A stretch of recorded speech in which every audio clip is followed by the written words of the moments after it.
Hello అందరికీ welcome to మా అత్తయ్య గారి చేతి వంట అండి. ఇవి బెల్లం సున్నుండలండి.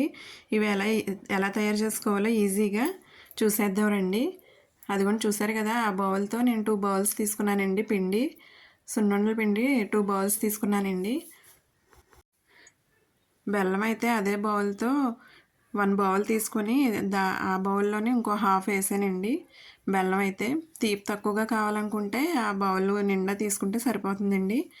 కొంచెం తీపిగా తినేవాళ్ళు అయితే ఒక బౌల్ వేసేసి ఆ బౌల్లో ఇంకో సగం వేసుకుంటే సరిపోయిందండి. ఒకసారి మొత్తం మిక్స్ చేసేసుకోవాలండి. ఈ సున్నుండల పిండి బెల్లాన్ని ఒకసారి మొత్తం పైనుంచి కిందకి మిక్స్ చేసుకోవాలండి. ఈ పిండి అయితే కొంతమంది మినువులు వేయించుకొని దోరగా వేయించుకొని మిల్లు పట్టించుకుంటారండి పిండి. కొంతమంది మిల్లులో తెచ్చేసుకుంటారండి పిండి. మేము మిల్లులోనే తెచ్చుకున్నామండి పిండి. ఇలా పైనుంచి కిందకి మిక్స్ చేసేసుకోవాలండి. ఒకసారి అలా మిక్స్ చేసుకొని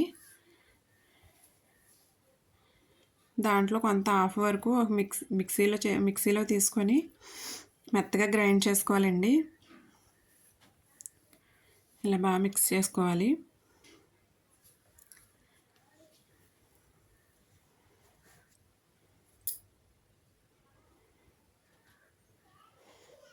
అదిగోండి అలా పైకి కిందకి కలిపేసుకొని అలా మిక్స్ అయిపోద్దండి. మొత్తం ఈవెన్గా పడుతుందండి తీపి అయితే. అలా పైనుంచి కిందకి మిక్స్ చేసుకుంటే దీన్ని మిక్సీ బౌల్లో తీసేసుకొని మెత్తగా గ్రైండ్ చేసేసుకోవాలండి. సాఫ్ట్గా గ్రైండ్ చేసేసుకోవాలి. ఎక్కడ పలుకులు లేకుండా, బెల్లం పలుకులు లేకుండా సాఫ్ట్గా గ్రైండ్ చేసేసుకుంటే మనకు ఉండలు చుట్టడానికి కూడా ఈజీగా వస్తుందండి చేతికి.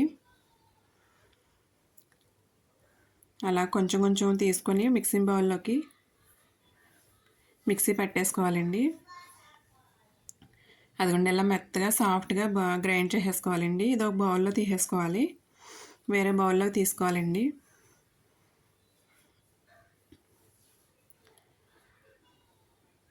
మీకు ఎంత అయితే క్వాంటిటీ ఉందో అలాగా కొంచెం కొంచెం గ్రైండ్ చేసేసుకోవాలండి. సాఫ్ట్గా అయిపోయిందండి.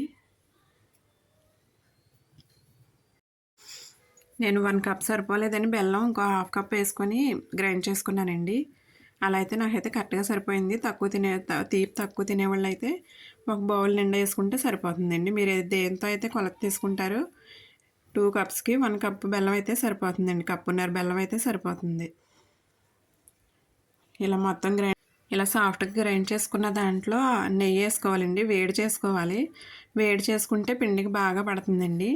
అలా వేడి చేసుకొని ముందు గరిటెతో కలుపుకొని ఎంతైతే పడుతుందో కొంచెం కొంచెంగా వేసుకొని అలా ముందు మిక్స్ చేసేసుకోవాలండి. కొంచెం కొంచెంగా నెయ్యి వేసుకొని మిక్స్ చేసుకోవాలండి. ఇది మా ఇంట్లోనే తయారు చేసుకున్న నెయ్యి అండి, ఆవు నెయ్యి, స్వచ్ఛమైన ఆవు నెయ్యి అండి. ఇలా ఎంతైతే పడుతుందో కొంచెం కొంచెంగా వేసుకొని మిక్స్ చేసుకోవాలండి. మనకి చేతికి ఉండయ్యేలాగా మిక్స్ చేసుకోవాలండి. ఇలా అప్పుడప్పుడు బెల్లం సున్నుండలు చేసుకున్నట్లయితే పెద్దవాళ్ళకి మంచిదండి. పిల్లలకు కూడా తినకపోతే చిన్న చిన్న గోళీల సైజు అంత అయినా చేసి పెట్టాలండి. పెడితే వాళ్ళకి బలంగా ఉంటుంది. ఇలా చేసి పెట్టడం వల్ల హెల్తీగా ఉంటారండి.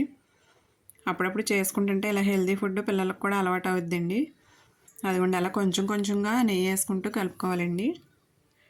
ఒకసారి ఎక్కువగా కాకుండా కొంచెం కొంచెంగా నెయ్యి వేసుకుంటూ కలుపుకోవాలండి. మనకు ఉండ అవుతుందో లేదో చూసుకోవాలి.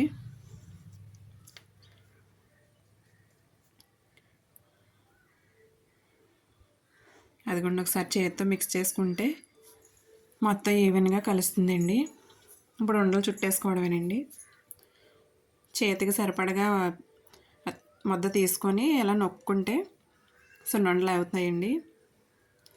అలా ఒక్కొక్కటిగా సున్నుండలు చేసుకుంటే రెడీ అండి. నోరూరించే బలమైన సున్నుండలు రెడీ అండి. ఇలా అప్పుడప్పుడు చేసుకొని పిల్లలు పెద్దలు అందరూ తింటే హెల్తీగా ఉంటారండి. ఇది పాతకాలం నాటి వంట అండి. మనం చేసుకుంటూ ఉండాలి.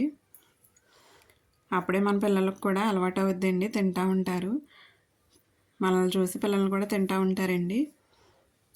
అసలు తినకపోతే చిన్న చిన్న ఉండలుగా అయినా చేసి పెట్టాలండి పిల్లలకి. వీడియో నచ్చినట్లయితే లైక్ చేయండి, షేర్ చేయండి, సబ్స్క్రైబ్